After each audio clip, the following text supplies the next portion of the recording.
በህዳር ጽዮን ሰላማዊ ሰልፍ በራሳችን መድረክ ሰላማዊ ሰልፍን ማድረግ እንችላለን። ዋናው በአንድነትና በመተባበር ይህንን ጥሪ ማቅረብ ነው። ባሳለፍነው የቅዱስ ሚካኤል የንግስ በዓል ላይ ብዙ አመርቂ ባይሆንም ነገር ግን ለአርሲ ኦርቶዶክሳውያን ወገኖቻችን ህዳር ጽዮን ምንድነው? ህዳር 21 ቀን አክሱም የገባችበት ቀን ነው። አራት ማረፍ የተወዳጁ ቤተሰቦቻችን ኦርቶዶክሳውያን በዛሬ መረጃዎቻችን በስፋት የምንመለከተው ጉዳይ ከህዳር ጽዮን ጋር የተገናኘና የተሰሙ ያሉ መረጃዎችን የተመለከቱ ጥንክሮች ይሆናሉ። መረጃ ጉልበት እንዲኖረው እንሻለን። እጅግ በጣም በደንብ አድርጋችሁ አዳርሱልኝ፣ ላይክ አድርጉ፣ ሼር አድርጉ። በቀጥታ ወደ መረጃዎቻችን እናመራለን። እንግዲህ በዚህ በህዳር ጽዮን ሰላማዊ ሰልፍ ሊካሄድ እንደሆነ የወጡ ያሉ መረጃዎቻችን ይጠቁማሉ። እንዲህ ምንድነው ነገሩ የሚለው በጣም ትኩረት ሊያሻው የሚገባ ትኩረት ልንሰጥበት የሚገባ ጉዳይ ነው። በዚህ ጉዳይ ላይ ሰፋፊ ሀሳቦች፣ ጥብቅ የሆኑ መረጃዎች ይወጡ ይገኛል። በደንብ አድርገን ትኩረት ሰጥተን ልናደምጥ፣ ትኩረት ሰጥተን ልንከታተል የሚገባ ጉዳይ ነው። ወንድማችን ቴዎድሮስ ዘሩፋኤልን ጨምሮ ሌሎች ኦርቶዶክሳውያን የህዳር ጽዮን ሰላማዊ ሰልፍ ጋር በተገናኘ ታላቅ ሰላማዊ ሰልፍ ተጠርቷል የሚል ምልከታ ያለበትን ሀሳብ አቅርበዋል። ምንድን ነው ህዳር ጽዮን? ምን ታየ? ምንስ ተፈጠረ? ምን እየተፈጠረ ነው? ህዝቡ ምን ብሎ ሊወጣ ነው? እና ደግሞ ከዚህ በፊት በታሪክ እውነት ውስጥ ህዳር 21 ለምን እናከብራለን? ምን ያገናኘዋል? ህዳር ጽዮን በራሱ ምንድን ነው የሚሉትን ሙሉ ቪዲዮ ከዚህ በፊት የነበሩትን ሙሉ ጥብቅ መረጃዎችን እናቀርባለን። እውነት ሰላማዊ ሰልፍ ሊወጣ ነው? ምንም ማወራው ነገር የለም። ስለ ህዳር ጽዮን ሰፋፊ መረጃዎችን እንደሚከተለው አቀርብላችኋለሁ። ሁላችሁም ተከታትላችሁ ተመለሱ። ሙሉ በሙሉ ህዳር 21 የተመለከተ መረጃን እናድምጥ። በራሳችን መድረክ ሰላማዊ ሰልፍን ማድረግ እንችላለን። ዋናው በአንድነትና በመተባበር ይህንን ጥሪ ማቅረብ ነው። ባሳለፍነው የቅዱስ ሚካኤል የንግስ በዓል ላይ ብዙ አመርቂ ባይሆንም ነገር ግን ለአርሲ ኦርቶዶክሳውያን ወገኖቻችን ድምጾች ተሰምተዋል።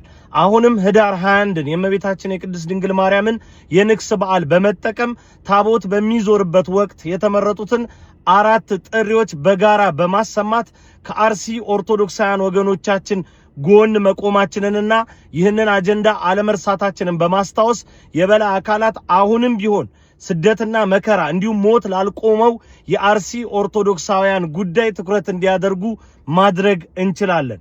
አሁንም ቢሆን የአርሲ ኦርቶዶክሳውያን ወገኖቻችን ከአጀንዳ በላይ ጉዳዮቻችን ናቸው። የአርሲ ኦርቶዶክሳውያን ወገኖቻችንን በተመለከተ የሚረሳ የሚተው በአንድ ሰሞን አጀንዳነት ብቻ ሊታይ የሚችል አንድም ጉዳይ የለም። እንደምትመለከቱት እስካሁን ድረስ በቀጠለው ግድያና አፈና ነገሮች ቅርጽ ይዘው ነው የሚፈጸሙት። ጽንፈኛ ኃይሎች ወይም ደግሞ በጽንፈኝነት የተጠሩ የመንግስት አጀንዳ አስፈጻሚዎች ግድያውን ያደርጋሉ። የጸጥታ ኃይሎች ደግሞ ያስቆማሉ ብላችሁ ስትጠብቁ በአግራሞት አፋቸውን ጭነው በአገዳደል ይደመማሉ። የአካባቢው የመንግስት ሹመኞች የቀብር ስርዓት ያስፈጽማሉ፣ ሞቱን ይደብቃሉ።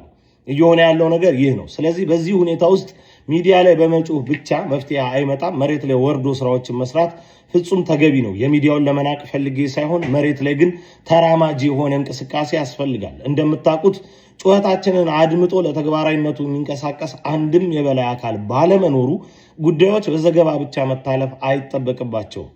ዓለም አቀፉ ማህበረሰብ ጉዳዩን እንዲሰማው በማድረግ የመጀመሪያውን እርምጃ ስንጓዝ ተመልክታችኋል። ያ ማለት ነገ ለሚኖሩ የትኛውም አጸፋዊ እርምጃዎች ተጠያቂ ላለመሆን እንግዲህ በማህበራዊ ሚዲያውም እንደምትመለከቱት የጽንፈኛ ኃይሎች ተባባሪዎች ሟች በተጠራበት ገዳይ ምንም ነገር ባልተባለበት ሁኔታ የገዳይነቱን ድርሻ ወስደው አጀንዳ ሲያራግቡ፣ በተለይ ደግሞ ኦርቶዶክሳውያንን ገዳይ ሲያደርጉ የተመለከትንበት አጋጣሚ እጅግ የሚያስገርም ነው።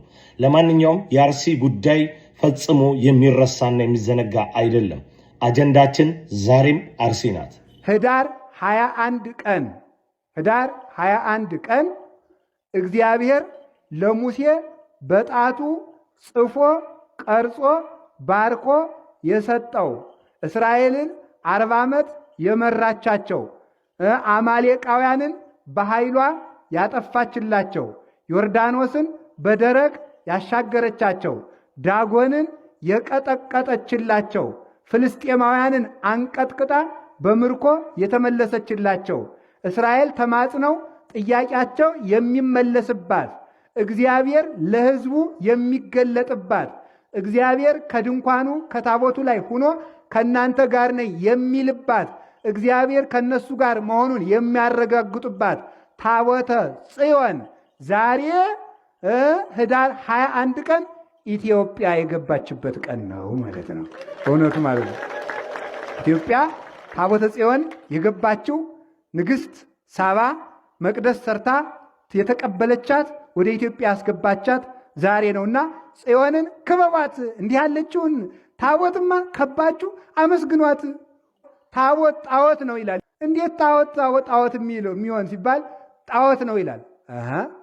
በብሉይ ኪዳን እንግዲያ እግዚአብሔር የሰጠ ስንለው ያማ አልፏል ይላል። እንግዲያ እንደዚህ አካል ታቦት በብሉይ ኪዳን ብቻ ከነበረ ታቦት ደግሞ ዛሬ ጣዖት ነው ካልክ እግዚአብሔር ለጥቂት ዘመን ጣዖት ስናመልክ እንድንቆይ ፈቅዶልን ነበርን? አይደለም። አይገባችሁም እኮ ለእናንተ መልሱም ጥያቄውም አይባልም እንጂ አይደል እያልኩት ያለው በብሉይ ኪዳን ታቦት ነበር ብሎ አምኖ አንድ መናፍቅ ዛሬ ጣዖት ታቦት ነው ካለ ክርስቶስ እስከሚወለድ ጣዖት እንድናመልክ ተፈቅዶልን ነበርን? ምክንያቱም ታቦትን የፈቀደ እግዚአብሔር ስለሆነ ያን ጊዜም የድነት መሳሪያ ነው፣ ዛሬም የድነት መሳሪያ ነው። በዚያ ጊዜ 10 ቃላት ይጻፉበት ነበረ ታቦት። ዛሬ ደግሞ የሚጻፍበትን እነግራችኋለሁ። አሁን ደግሞ ሌላስ ህዳር ጽዮን ለምን ታቦተ ጽዮንን ከበን እናመሰግናለን ካላችሁኝ ከቃሉ ጋር ናችሁ። ምን የተደረገበት ነው? አንደኛ ዳጎን የወቀጠቀጠበት በሉ። ሁለተኛ ምን የሆነበት ቀን ነው? ኢትዮጵያ የገባችበት። ሶስተኛ ለታቦተ ጽዮን ከንግሥት ሳባ በኋላ በሐዲስ ኪዳን አብርሃ አጽብሃ የተባሉ የኢትዮጵያ በሃይማኖት የከበሩ ንግሥታት አክሱም ጽዮን ላይ መቅደሷን ሰርተው ቅዳሴ ቤቷ የተከበረበት ቀን ነው።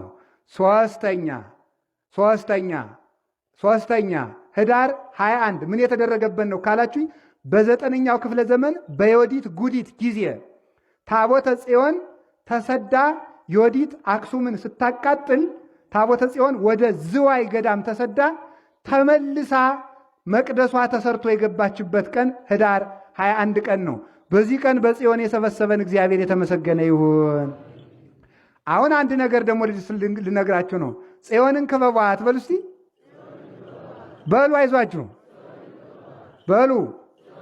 ጽዮንን ታቦተ ጽዮን ወደ ኢትዮጵያ የገባችው ህዳር 21 ቀን ነው። ወዴት? ኢትዮጵያ። ታቦተ ጽዮን መታ ያረፈችበት አንዱ ቦታ ጣና ቂርቆስ ይባላል። አሁን እዚህ በመሰብሰባችን እድለኞች ነን፣ እግዚአብሔር ባወቀ ማለት ነው። ታቦተ ጽዮንን እያጠነ ተሸክሞ ያመጣት አዛርያስም መቃብሩ የሚገኝ እዚህ ነው። ስለዚህ በዚህ ቦታ ተሰብስባችሁ ጽዮንን ከባችሁ ቁሙ። በየድርሳችሁ ተድባበ ማርያም ሂዳችሁም ክበቧት፣ መርጡ ለማርያም ሂዳችሁም ክበቧት፣ አክሱም ጽዮንም ሂዳችሁ ክበቧት። ሳፍ ጽዮን ትባል በነበረችው በእውነተኛይቱ መቅደስ እዚህ ባረፈችባት የኦሪት መስዋዕት በተሰዋባት በጣና ቂርቆስ ተገኝታችሁ ጽዮንን ክበቧት። በጣና ቂርቆስ ጽዮንን ከባችሁ ቁሙ ተብሎ ዳዊት ተናግሮ በዚህ ቀን እዚህ ከበን እንድንገኝ ያደረገን የኃያላን አምላክ ቅዱስ እግዚአብሔር ስሙ የተመሰገነ ይሁን።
ነገ ህዳር 21 ቆይ እንዳታሳልፈው። ይህ ቪዲዮ ስለ ታቦተ ጽዮን ስለ ጽዮን ማርያም አንድ ቀን ቀድሞ የተሰራ ቪዲዮ ነው። አቤት አቤት አቤት በጉጉት ስንጠብቀው ነበረ። ደረሰ። እንኳን አደረሳችሁ። እጅግ በጣም ጠቃሚ ቪዲዮ ስለሆነ ቪዲዮን ኮፒ ሊንክ እያደረጋችሁ ጀምሩት። ነገ ህዳር 21 አቤት አቤት አቤት አንድ ቀን ቀረው። ይህንን ቪዲዮ አንድ ቀን ቀድሜ የሰራሁበት ምክንያት ምዕመኑ የበዓሉን ምንነት እንዲያውቅ፣ ለምን እንደሚከበር እንዲያውቅ፣ እንደዚሁም ደግሞ ከበዓሉ የሚገኘውን በረከትና የዚህን በዓል ትልቁን ቃል ኪዳን እንዲረዳ ብዬ ነው። ኧረ ለመሆኑ ህዳር ጽዮን ማርያምን ለምን እናከብራታለን? ጽዮን ማለት ምን ማለት ነው? ታቦት ማለት ምን ማለት ነው? ጽላት ማለትስ ምን ማለት ነው? ጽዮን ማርያም ታቦተ ጽዮን እንዴት ወደ ኢትዮጵያ ገባች? የህዳር ጽዮን ማርያምን በማክበራችንስ የተሰጠን ቃል ኪዳን የምናገኘው በረከትስ ምንድን ነው? እሺ እኔ ከበዓሉ ጋር የተያያዙትን እነዚህን ሐሳቦች አጠር አድርጌ እናገራለሁ። እናንተ ደግሞ አደራ እንደተለመደው የምትችሉ 21 ጊዜ የማትችሉ ደግሞ ቢያንስ 3 ጊዜ ኮፒ ሊንክ በማድረግ ለሁሉም ሰው እንዲዳረስ አድርጉልኝ። ለቤቱ አዲስ የሆናችሁን ፎሎ ማድረግ እንዳይረሳ እላለሁ። እናታችን ጽዮን ማርያም፣ ጽዮን ማለት ጸወን አምባ መጠጊያ ማለት ሲሆን አንድም በሚስጥሩ ማኅደረ አምላክ ማለት ነው። ጽዮን የሚለው ስም በቁሙ ለቅዱስ ዳዊት ተራራና ለኪዳነ ጽላቱ ሲያገለግል፣ በትንቢታዊ ሚስጥሩ ግን ለቅድስት ድንግል ማርያም ለቅድስት ቤተክርስቲያንና ለዘለ ዓለማዊት ርስት ያገለግላል። እግዚአብሔር ከዘመነ አበ በኋላ ለእስራኤላውያን ክብር፣ ሞገስ፣ አምባ መጠጊያ እንድትሆናቸው ታቦተ ጽዮንን በቅዱስ ሙሴ አማካኝነት ሰጥቷቸዋል። አዎ እጅግ በጣም ይገርማል። ልዑል እግዚአብሔር እኮ በእጁ በራሱ ጽላቱን ቀርጾ ለቅዱስ ሙሴ ሰጥቶታል። ታቦተ ጽዮንም ለ500 ዓመታት ለ500 ዓመታት ከእነሱ ጋር በመቀመጧ በፈጣሪና በእነሱ መካከል ድልድይ ሆና እስራኤልን ለ40 ዓመታት መራቻቸው። አማሌቃውያንን በኃይሏ አጠፋችላቸው። ዮርዳኖስን አሻገረቻቸው። የኤርትራን ባህር ከሁለት ከፍላ በየብስ እንዲጓዙ አደረገቻቸው። ዳጎንን ቀጠቀጠችላቸው፣ ሰባበረችላቸው። ፍልስጤማውያንን አስጨነቀችላቸው። አስጨንቃም ደግሞ ከምርኮ ተመለሰችላቸው። እስራኤላውያን በሙሉ ተማጽነው ጥያቄዎቻቸውን መለሰችላቸው። በድንኳን ውስጥ እግዚአብሔር በእርሷ አማካኝነት ተገለጸላቸው። ከእናንተ ጋር ነኝ አላቸው። ኧረ እንዲሁ በአጠቃላይ በእግዚአብሔርና በእስራኤል መካከል ድልድይ ሆና ለ500 ዓመታት ከኖረች በኋላ ከዚያም ባለቤቱ ልዑል እግዚአብሔር ሲፈቅድ በዘመነ ሳባ በቀዳማዊ ምኒልክ እብነ መለክ እብነ ሐኪም አማካኝነት ህዳር 21 ቀን እናታችን ቅድስት ሳባ ባሰራችላት ቤተ መቅደስ ህዳር 21 ቀን ወደ ኢትዮጵያ ገብታ በቤተ መቅደሷ ተቀምጣለች ማለት ነው። ስለዚህ እኛም በመጽሐፍ ጽዮንን ክበቧት እንደዚች ያለችውንም አመስግኗት በተባልነው መሰረት እናታችን ቅድስት ጽዮንን ከበን እናመሰግናለን፣ እንዘምራለን፣ ደስታ እናደርጋለን ማለት ነው። በነገራችን ላይ እናታችን ቅድስት ሳባ ወይም ደግሞ ንግሥት ማክዳ የጠቢቡ ሰለሞንን ጥበብ ለማየት ወደ ኢየሩሳሌም ሄዳ ጠቢቡ ሰለሞንን አግኝታ ልጇን ቀዳማዊ ምኒልክ እብነ ሐኪም እብነ መለክን ከጠቢቡ ሰለሞን አርግዛ ወደ ኢትዮጵያ መጥታለች። ከዚያ በኋላ ቀዳማዊ ምኒልክን ኢትዮጵያ መጥታ ወለደችው። እዚህ አድጎ ወደ አባቱ መልሳ ወደ ጠቢቡ ሰለሞን ላከችው። ከላከችው በኋላ ጠቢቡ ሰለሞን ልጁን ቀዳማዊ ምኒልክን በአየው ጊዜ በመልካቸው ተመሳሳይ ነበሩና ወዲያው ንጉሥ አደረገው።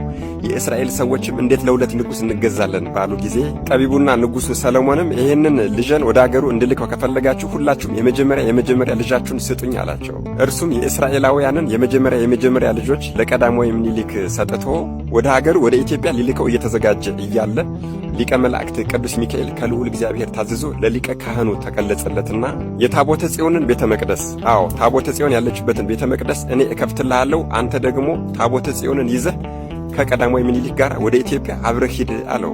ከዚህ በኋላ እንግዲህ አምደ ብርሃን እየመራቸው ሊቀ መላእክት ቅዱስ ሚካኤል ብርሃንን እያሳያቸው በቀዳማዊ ምኒልክ አማካኝነት ታቦተ ጽዮንን ወደ ኢትዮጵያ ይዘዋት መጥተዋል ማለት ነው። ይህም የተባረከ ወደ ኢትዮጵያ የገባችበት ቀን ደግሞ ህዳር 21 ቀን ነው። ከዚህ በኋላማ ወገኖች ታቦተ ጽዮን ወደ ኢትዮጵያ ከመጣች በኋላ በጣና ቂርቆስ ገዳም ለብዙ ዓመታት ተቀምጣለች። ጎጃም መርጦ ለማርያም ውስጥ ተቀምጣለች። ወሎ ውስጥ ተደባበ ማርያም ተቀምጣለች። በመጨረሻም አክሱም ጽዮን ላይ ሄዳ ተቀምጣለች። አሁንም ድረስ በዚያው አለች። እነሆ በኢትዮጵያም የ3000 ዓመታት ዘመን ልትደፍን ጥቂት ዓመታት ብቻ ናቸው የቀራት። ልዑል እግዚአብሔር እኮ ለኢትዮጵያ ያደረገላት ቸርነትና ምሕረት እጅግ በጣም ይገርማል ወገኖች። ይሄው በጌታ ፈቃድ በእርሱ በራሱ ፈቃድ ቅዱሱን ዕፀ መስቀልና ጽዮን ማርያምን ይዘን ተቀምጠናል። እጅግ በጣም አይገርማችሁም? ይሄም ሆኖ ግን ታቦተ ጽዮንን መስረቅና መውሰድ የሚፈልጉ ብዙ ቀሳጤዎችና ወንበዴዎች እንዳሉ እናውቃለን። እኛ ግን አንጨነቅም። አንጨነቅም። ምክንያቱም የመጣችውም የምትጠበቀውም በባለቤቱ በልዑል እግዚአብሔር በቸርነቱ ነውና እንጸልያለን እንጂ አንጨነቅም። በተለያየ ወሬም ራሳችንን አናማጥንም፣ አንጨነቅም። ባለቤቱ ራሱ ከፈቀደ ልትሄድ ትችላለች። የትኛውም ጉልበተኛ ቢመጣ ሊያስቀራት አይችልም። በነገራችን ላይ ታቦተ ጽዮን በአብዛኛው ጽላተ ኪዳን፣ ታቦተ ሕጉ እየተባለች ትጠራለች። ጽላት በብዙ ቁጥር ቢሆንም ሰሌዳ ማለት ሲሆን ኪዳን ማለት ደግሞ በሰውና በልዑል እግዚአብሔር መካከል ያለ ውል ስምምነት ማለት ነው። ታቦት ማለት ደግሞ ማህደር ማደሪያ ማለት ሲሆን ሕጉ የተጻፈባቸውን ጽላት ስላደው ወይም ደግሞ ሰሌዳ ስንላቸው ማደሪያውን መቀመጫውን ደግሞ ታቦት ማደሪያ ማህደር እንለዋለን ማለት ነው። እንግዲህ ወገኖች በታቦተ ጽዮን ጉዳይ ይህን ያክል ከተነጋገርን ህዳር 21 ቀን የሚከበርባቸው ብዙ ምክንያቶችም አሉ። አዎ በዚህ በህዳር 21 ቀን ታቦተ ጽዮን ለሊቀ ነቢያት ለቅዱስ ሙሴ መሰጠቷን እናስባለን። ታዲያ ወገኖች ይሄ ሲሆን ሊቀ ነቢያት ቅዱስ ሙሴ 40 መዓልትና 40 ሌሊት ጾሞ ታቦተ ጽዮን እንደተቀበለ ሳንዘነጋ ማለት ነው። እኛ ህዳር ጽዮን ስናከብር ቀጥታ የገባችበትን ቀን ስናከብር ምንም ሳንጾም ሳንጸልይ ሳንሰግድ ሊሆን ይችላል። ሊቀ ነቢያት ቅዱስ ሙሴ ግን 40 መዓልትና 40 ሌሊት ጾሞ ተማልሎ ነው ታቦተ ጽዮንን የተቀበለው። ሌሎችን ሙሉዎችን ምክንያቶች በነገው ቪዲዮ የምሰራላችሁ ይሆናል። ዛሬ ግን ታቦተ ጽዮን ህዳር ጽዮንን ስላከበርን ምን ይሰጠናል፣ ምን አይነት ቃል ኪዳን እናገኛለን ነው። ድሮ በመጽሐፍ ተጽፎ እንደምናገኘው ኢየሩሳሌም ማለት የሰላም ሀገር ማለት ነበር። አሁን ግን ኢትዮጵያ አክሱም ጽዮን ላይ ጽዮን ማርያም ስለተቀመጠች ኢትዮጵያ የሰላም ሀገር ሆናለች ማለት ነው። እንደዚህ ስል አብዛኞቻችሁ የትኛውን ሰላም ነው ሰላም የሚል ልትሉ ትችላላችሁ። እውነታው ግን እሱ ነው። ወደድንም ጠላንም ግን ኢትዮጵያ ኢየሩሳሌም የሰላም ከተማ ሆናለች። እንዴ አዎ ኢየሩሳሌም እኮ ሰላም የሰላም ሀገር የተባለችው እኮ ጽዮን ስለነበረች እኮ ነው። ስለዚህ ጽዮን ማርያም ደግሞ ታቦተ ጽዮን ወደ ኢትዮጵያ ስለመጣች ኢየሩሳሌም ሆናለች ኢትዮጵያ የተባለው ለዛ ነው። የሰላም ከተማ ሆናለች። በሱ ነው እንደምትገረሙት እናንተ። ቀድሞ ታቦተ ጽዮን ወደ ኢትዮጵያ መጣችና ኢትዮጵያ የሰላም ከተማ ኢየሩሳሌም ተባለች። በኋላ ደግሞ እውነተኛይቱ ጽዮን ቅድስተ ቅዱሳን ቅድስት ድንግል ማርያም ወላዲተ አምላክ ልጇን ወዳጇን ይዛ ወደ ኢትዮጵያ መጣች። አይገርማችሁም? በጣም ቀድሞ 10ቱ ትእዛዛት የተጻፈባት ታቦተ ጽዮን ወደ ኢትዮጵያ መጣችልን። በኋላ ደግሞ እውነተኛው አካላዊ ቃል በማኅፀኗ የተቀረጸባት እናታችን ቅድስተ ቅዱሳን ቅድስት ድንግል ማርያም ወደ ኢትዮጵያ መጣችልን። ቀድሞ የእግዚአብሔር የቃል ኪዳኑ ታቦተ ጽዮን ኢትዮጵያ መጣችልን።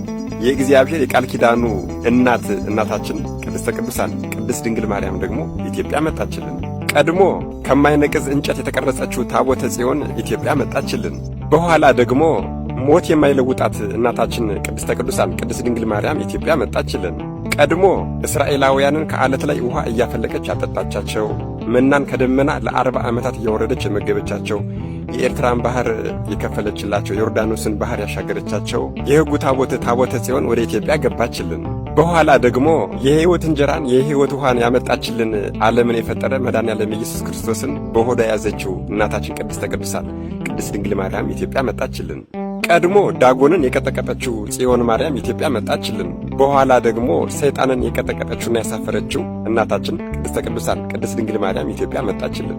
እና ታዲያ ወገኖች ኢትዮጵያ ኢየሩሳሌም የሰላም ሀገር ብትባል እንዴት ያንስባታል? ይህችን ቅድስት ሀገር ደግሞ የሰላም ከተማ የሰላም ሀገር ያሰኘቻት እናታችን ጽዮን ማርያም እናታችን ቅድስተ ቅዱሳን ቅድስት ድንግል ማርያም ባለችበት ሀገር ደግሞ ጌታችን በወንጌሉ እንደተናገረ አንኳኩ ይከፈትላችኋል፣ ጠይቁ ታገኙማላችሁ፣ ለምኑ ይሰጣችኋል ስለሆነ የተባለ በዚህ በህዳር 21 ቀን ጠይቀን የማይመለስልን ሽተን የማናገኘው ምንም አይነት ነገር የለም። ምንም አይነት ጸሎታችን ይመለስልናልና በዚህ ቀን ሁሉንም ጸሎታችንን እንጠይቃለን ማለት ነው። ሁላችሁም ዝም እንዳትሉ። አዎ እውነቴን ነው የምነግራችሁ። ስለ ጽዮን ዝም አልልም፣ ስለ ቅድስት ድንግል ማርያም ዝም አልልም፣ ስለ ቤተ ክርስቲያን ዝም አልልም፣ ስለ መንግሥተ ሰማያት ዝም አልልም፣ ስለ ሀገሬ ስለ ኢትዮጵያም ዝም አልልም። ርዕሰ ሊቃውንት አባታችን አባ ገብረ ኪዳን እንደተናገሩት እምቢ ስለ ጽዮን ማርያም ዝም አልልም በሉ።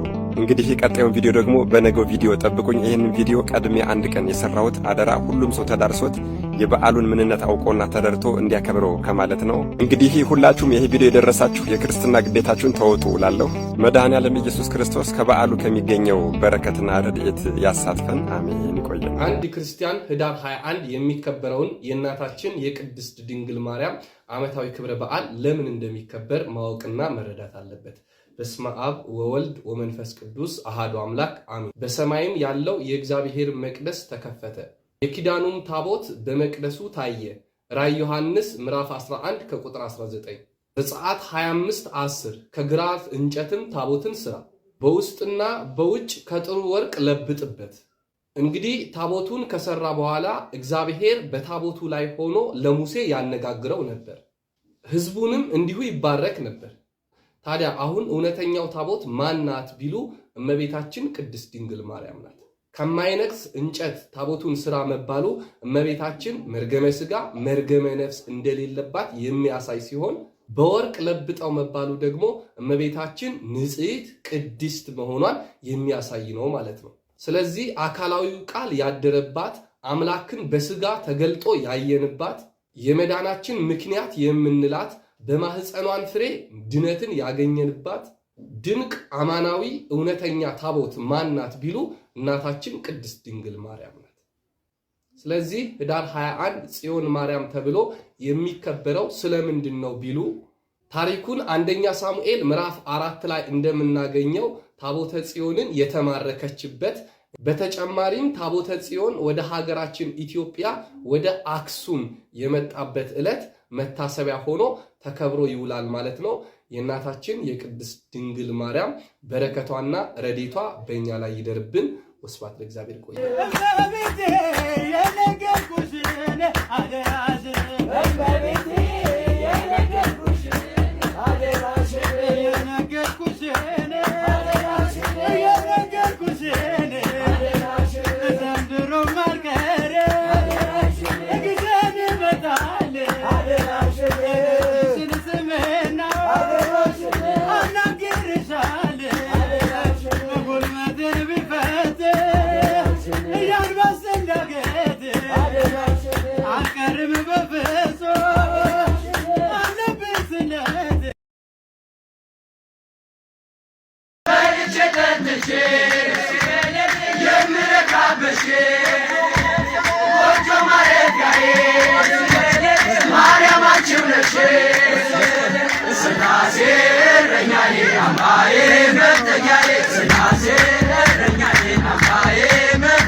የተወደዳችሁ ቤተሰቦቻችን እንግዲህ መረጃው ለመላው ዓለም እንዲዳረስ አድርጎ በደንብ አድርጋችሁ ማለት ነው። በሌሎች መረጃዎች የምንመለስ ይሆናል። ተሰናበትኩ። ሰናይ ቆይታ ይሁንላችሁ።